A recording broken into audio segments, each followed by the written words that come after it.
Neville Goddard, Living Water Lecture Excerpts, April 19, 1963. And so the eternal question, which came first, the chicken or the egg?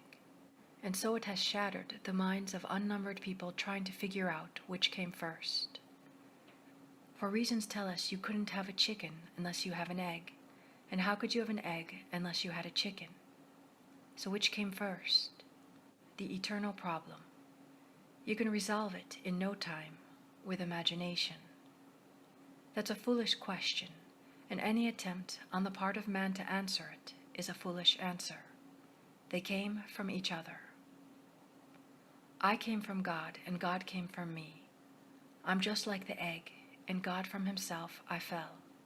He caused me to fall as the hen causes the egg to fall.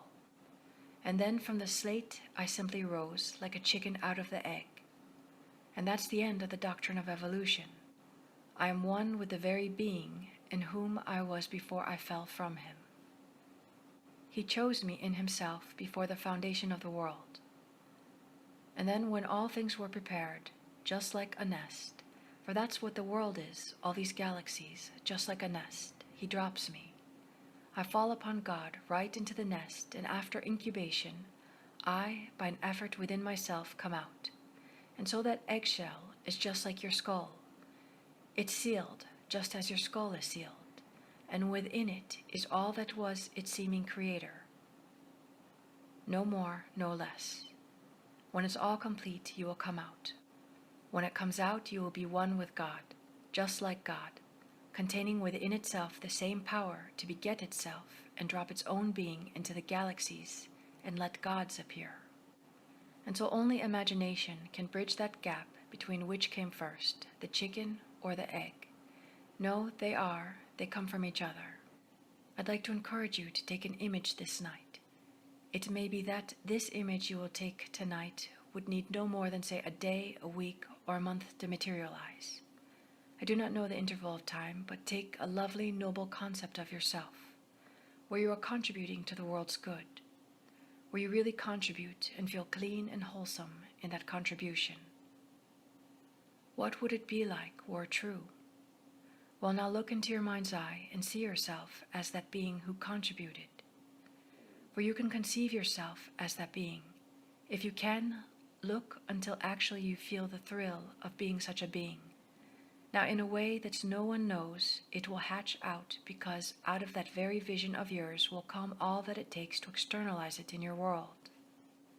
You can be anything in this world that you want to be if you know how to move upon the face of the waters. And the face of the waters is simply moving upon your own mind, that's all.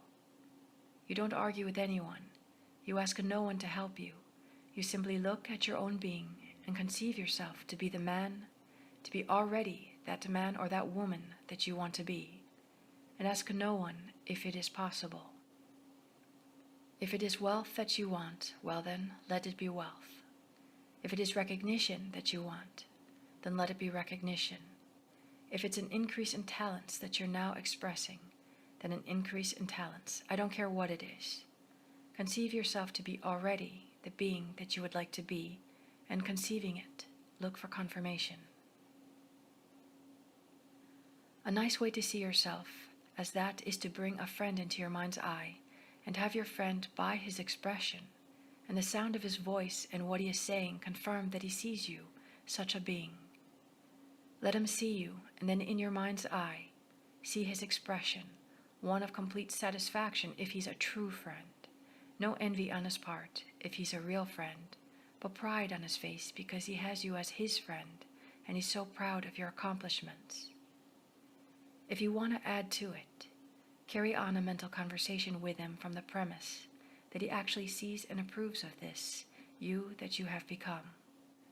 That would tell you what you would see if you didn't have that to reflect against your mind, what you would see in the depths as yourself. You will see the same being that he is seeing. So take a friend and use a friend to confirm that image of yourself.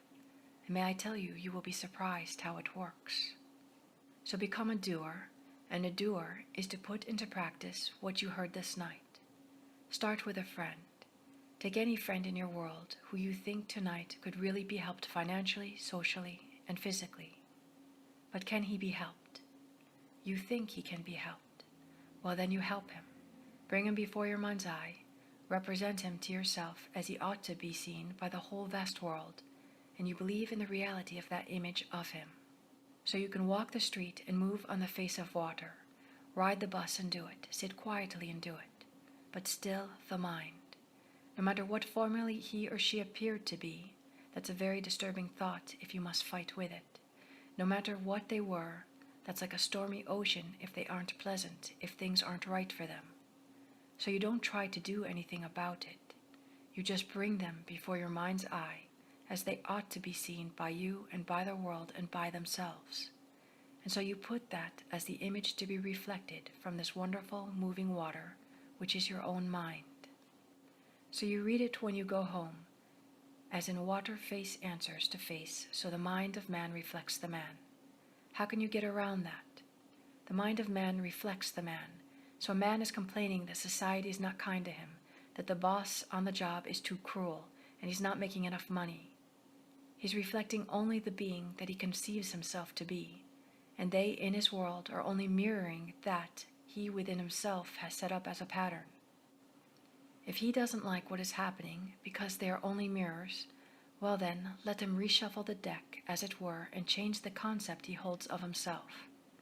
Changing it, just let him be faithful, for remember the interval of time.